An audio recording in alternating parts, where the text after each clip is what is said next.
Okay, we're in the middle of talking about pits and peels, and okay, so we're talking about any peel which is edible, any pit which is edible is not muktzah. Any shell or peel which is not edible, or a pit that's not edible, is completely muktzah. So we're learning various examples, like orange peels people eat. Orange pits, officially people swallow them with the orange, so therefore they're not considered muktzah. But grapefruit, again, the peel of a grapefruit is muktzah, nobody eats it. But the pits, they say people also eat. They take facts. The question is what the reality is. We're speaking about the sunflower seeds. Bottom line is, if people eat it, even if not a lot of people eat it, then it's not muktzah. If nobody eats it, it is muktzah. Now you have, let's say, a peach and a plum. So the skin, the peel is not muktzah because people eat it. The pits of peach and plums are completely muktzah machmas gufay. So again, the best thing is always, as we learned yesterday, we're going to learn more details today, is to throw them directly over the garbage can, and then you don't have a problem. What if their seed is edible? Peach and plum, sometimes their seeds are edible. The pit? No. The seeds. I'm talking about the pit. Yeah, the pit has a seed. You mean you open up the pit and then there's seeds in it? So if people eat it, then it's not muktzah. It's not. But again, this is not Kabbalah. If it's eaten, it's not. I'll give you an example. Soon going to learn. A raw potato is muktzah. Nobody eats a raw potato. If somebody eats a raw potato, by the way, you don't make a adama on it. It's not the normal way of eating. You would make a shahakal on a raw potato. But because normal people, as of now, don't eat a raw potato, so then a raw potato would be muktzah. In Europe, where people didn't eat raw carrots, they only ate cooked carrots. So in Europe, a raw carrot, not nowadays they eat it. 1 second. A raw carrot would be muktzah. Because again, if it's not edible, it's not muktzah. Lemon peels and pits are muktzah machmas goofy right here. But again, if people use lemon peels for grinding it, lemon taste or whatever, then it wouldn't be muktzah. Grape pits are not muktzah because people eat the pits with the grapes sometimes. Pear, again, the skins, the pits, again, not muktzah because people eat it. Huh? One second, we're not there yet. Apricot, olive, their pits are muktzah. Avocado gradi doesn't say, but avocado, the pit of an avocado is not eaten. Now, by the way, if there's, let's say, a little bit of fruit on the avocado pit, or on the peach pit, or the grapefruit pit, whatever, so then it's automatically not muktzah because it's still edible. The pit is edible because there's still some fruit on it. Here we're talking about when there's no fruit on it, and you don't eat the inside of the pit and things like that. But a date pit, for instance, it's not edible. So if there's a little bit of fruit on it, then it's not muktzah. If there's no fruit left on it, then it is muktzah. Tangerine is like, the peels are muktzah, it's what? What if there's a different use for it, not necessarily if the pit, for example, you put in the ground, it could be used for after Shabbat. It's like to do what? Grow a tree? No, grow a tree, no, for that it'll still be muktzah. Because growing a tree is not edible. You're not to plant a tree on Shabbos.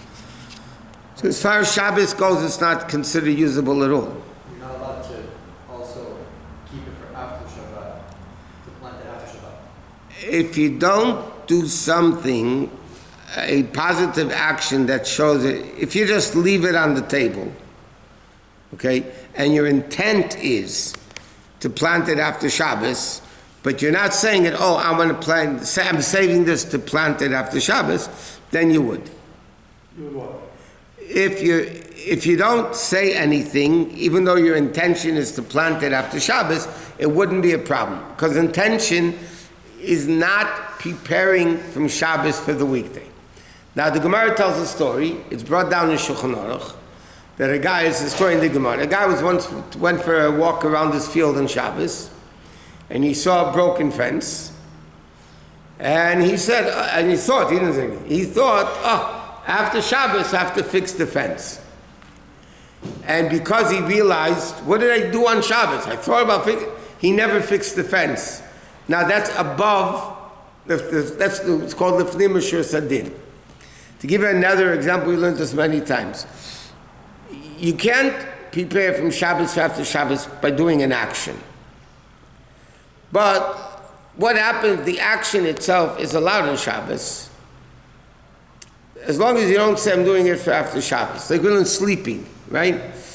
Sleeping on Shabbos is enjoyable. In fact, it says Shabbos stands for Shina, but Shabbos Tainug. It's sleeping is good. But nevertheless, you're not allowed to say on Shabbos, I'm going to sleep because I need to stay up at night.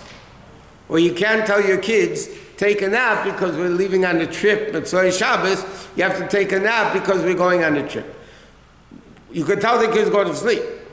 But once you say, because we're going on it, so then the verbal intention, this verb articulating the intention, so then it becomes called preparation from Shabbos for after Shabbos. So you can't say anything about planting it or things like that. Okay, raw potato, we said raw beets. Eggplants. A raw eggplant is muktzah. Okay? Now, we're going to learn, I don't know, maybe we got there today. So now there's other foods that are forbidden because they're forbidden to benefit from. To give the classic example in the Gemara is chametz and Pesach. Chametz is food. But chametz and Pesach, because you're not allowed to eat it and you can't benefit from it, so therefore it's completely muktzah. In fact, the Gemara says, what happens if you find chametz on Yom Tiv? You have to cover a keli, you have to cover it with a cover that people shouldn't come to eat it. And over there it's interesting, the Gemara Taisus asks the question, l'chayra, by covering muktzah, you're making the vessel muktzah that you're covering it with. So how are you allowed to make a vessel muktzah on Shabbos? That Taisus answers that. But, so you have to cut, because you can't move it. It's completely muktzah.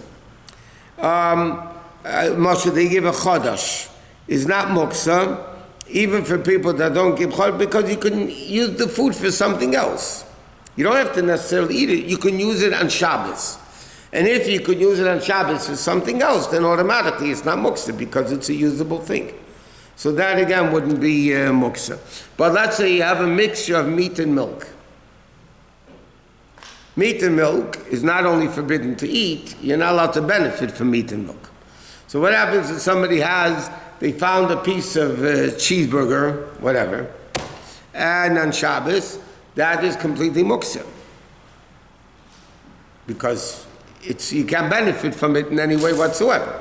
Or any orla, anything, klayakerem, all those things which Torah forbids to benefit from, so then those things are completely muktzah on Shabbos. Okay. Now, what do you do?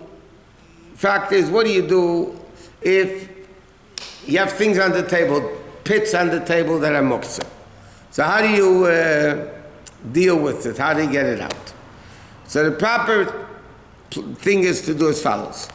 Whenever you're taking out a pit from something, you should put it on a plate that has a little bit of food on it.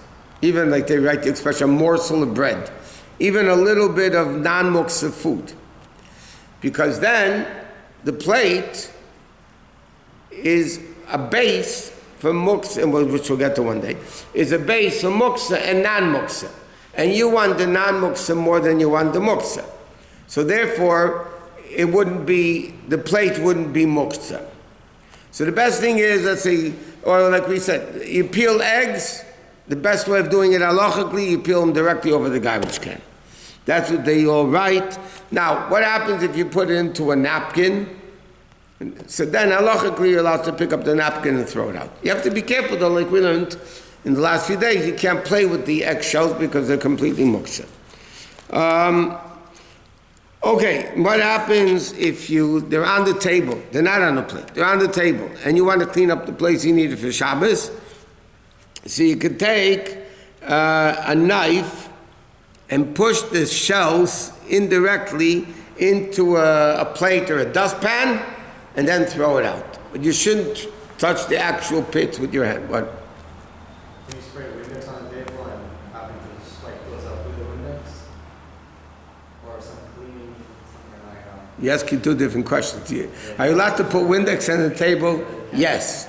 Can you wipe off Windex as long as it's not going to get wet enough to squeeze it? But you can't use Windex to push off. That's not going to work. You can't do the opposite. You can't spray Windex on your vacuum and then because that's good.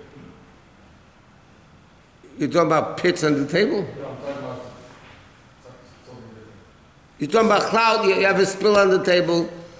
You want to clean it up with Windex? That's okay. Yeah, you can spray Windex on the table. But if you want to clean the table, you can't spray Windex on your napkin and then clean it because that's in the water. Baited? It's not water. What baited? What do you... Schita. So it depends how much Windex you're putting on. It depends. If you make the cloth very wet from the Windex, yeah, then you're going to be squeezing the cloth. Disposable is different than cloth, right? The what? Disposable is different than if it's a cloth. Not as far as better goes with the Rabbanim at least. It might be biblically less schita, but it's still forbidden. You can't take a paper that's a napkin or a paper towel and make it wet and wash something else. Doesn't matter if it's disposable or not, you still can't do it. Okay, pits, okay. Now, what happens if you have,